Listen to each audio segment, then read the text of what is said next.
guys, it's Eric, owner of Farpoint Farms here in the mountains of North Carolina. This is an interesting box we have in front of us here. This is something quite unique. I have a friend, you may know him as Rockin Woodie, and he is interested in starting his own radio station off the mountain. He lives down in the Raleigh area, or the Wake County area of North Carolina. He wants to start an FM radio station. You know, as some of you know, I've been operating 1670 Wasted Radio, which is a Part 15 AM radio station here for over 20 years. This, however, is not a Part 15 radio station. This is a Retekess, I think it's called, Retekess FM transmitter model TR502. And let's go ahead and open this up. So what I'm going to do is get this set up. I'm actually taking my old laptop, the Panasonic Toughbook, which is just an old single-core Pentium M. I think it's a Pentium 3. So getting on in age, but still works great for running the radio station. And I'm moving up. I'm going to get a CF-30, which is a little bit newer, dual-core. And I'm going to continue to run the radio station here in the mountains of North Carolina as 1670.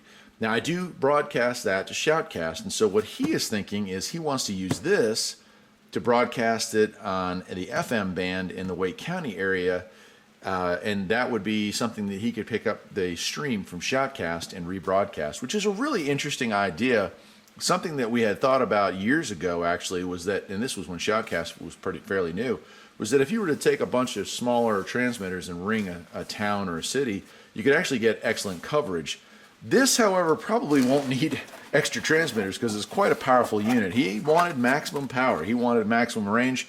Apparently not concerned with the FCC as much as I am, and good for him on that. So what we have here, let's go ahead and open this thing up. It's a beautiful FM transmitter from what I understand online. I've never used one of these before, and I certainly won't be using it up here, but I will be going down once I get this kind of like all the wiring that it's going to need and have set up. Once I get all that done, I will take this down with the laptop and he will set this thing up and it'll be on the air. And while I'm down in the area, I will help him get everything set up. We'll do a range test when we're down there, and then I'll head back home here to the beautiful mountains of North Carolina. So let's see what we got here.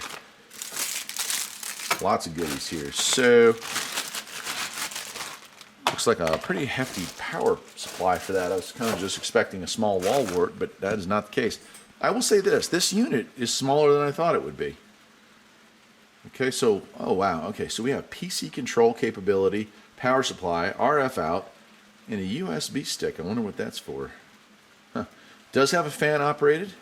Does have a nice case on it that looks like it's got a heat sink, you know, effect to it, so it must throw some power downrange. Minimum max volume, it looks like. Minimum max for microphone. So you do have a separate mic input and audio input. So I would have for myself, with the kind of radio station that we're running in the Raleigh area, or like the one I run 1670 on, I have to have a mixer board. It looks like with this, we won't have to have a mixer board. If he wanted to operate this and stream 1670 24/7, he would just need to use the audio. But perhaps he would like to go live. He could have a microphone hooked up, turn the volume up on the mic, and no problem there. So that's kind of cool. We were wondering if we would have to have additional equipment, like if he would have to buy a mixer board, and it appears that is not the case. So this, I would imagine, is your channel change to find a clear channel. Power on and off there. Not bad. Little vent down there. Now this says Bluetooth. I'm kind of curious. I'll have to read the manual on that and see how that works out. So we'll put that aside. We do have our antenna here. And it looks like, yeah, so it looks like you have some options here. You can put this thing right on the back of the transmitter by plugging it directly in, right? Or it also comes with this, which is quite a bit of cabling. And it's a pretty nice magnet mount antenna right there. So there's your base. You can run that up to a rooftop or something like that. Now he lives in an apartment situation, so he's going to be putting this thing in a window or something like that.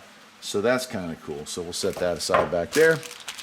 Looks like it also comes with a nice phono cable so that he can hook it up to a sound source. In this case, this is going to be going from here to our old CF-29 laptop that we had there that I'm giving him. And then our power supply, let's see here, 12 volt 3 amp. So it does draw some energy. That's interesting. Again, you know, I'm used to playing with stuff that puts out 100 milliwatts. Let's see what else we got here. Taking a look at the manual. Audio volume adjustment, audio socket, on-off button, up-down. There's our mic, volume control for the mic. And as far as emblems, working frequency, transmit power. So it is a variable transmit power. Not sure if you could see that. So you probably, I would imagine, yeah, how much you could turn this thing down. Probably at baseline, you're looking at legal Part 15 transmissions. So for those of you who are interested in getting something like this and having a Part 15 radio station, your first bar is going to give you that. But then moving up, unless you're operating outside of the United States, technically you're in violation of some federal laws, so you do need to be aware of that. There are a lot of these in service. In fact, the area that I live in does have two that I know for sure that are not licensed stations. They're LP FM stations, and they are operating off of units similar to this. So we do have soundtrack mode, U-Disc play, whatever that stands for. Oh, U-Disc play, USB. So there's an interesting thing. If you wanted to have this thing completely on auto loop without even having to have a laptop or another audio device hooked to it, fill an MP3 full of files you want to broadcast, stuff it in that thing, and apparently it will just probably endlessly repeat that USB. That's kind of cool. Think about that as like a talking house. If you wanted to do something like that, talking house, where you'd be like, hey, this is a great house, buy this house, whatever. You just have a, you know, a 2-minute or 3-minute loop on that. So that's really neat. Bluetooth connect. So apparently this thing does have Bluetooth capabilities. Looks like it's got an alarm, and it does show reflected power. So this does have an SWR meter built in. That's kind of cool. I'm going to go ahead and set that up a little bit there, like so. There we go. So reflected power is going to tell us if this antenna is damaged, or if something's not set up right, the wiring gets cut.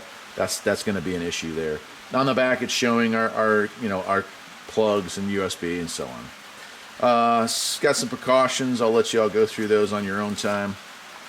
And look at that! Wow, lots of good information. This is a really well written manual, I will say that. And it does talk about, you know, depending on the country you're living in, what power range you're allowed to transmit on. It does transmit from 87 to 108 FM, the regular FM band here in North America anyway. 1000 kilohertz step, frequency response. It's got all that information there. And then corresponding table there, transmit frequency, antenna length. So you actually are going, that's really cool.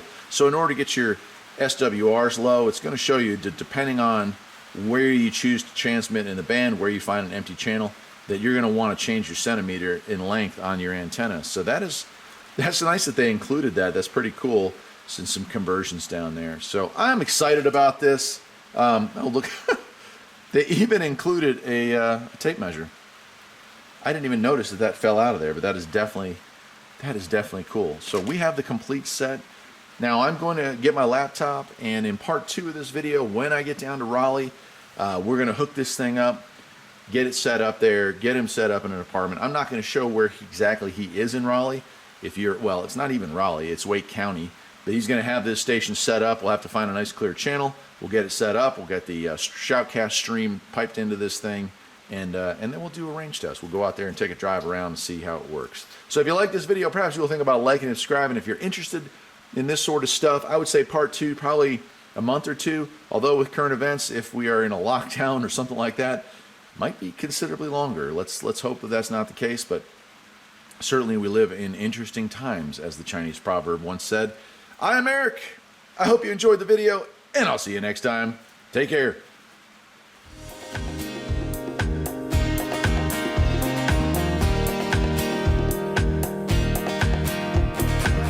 There's always something that needs a little fixing on fire.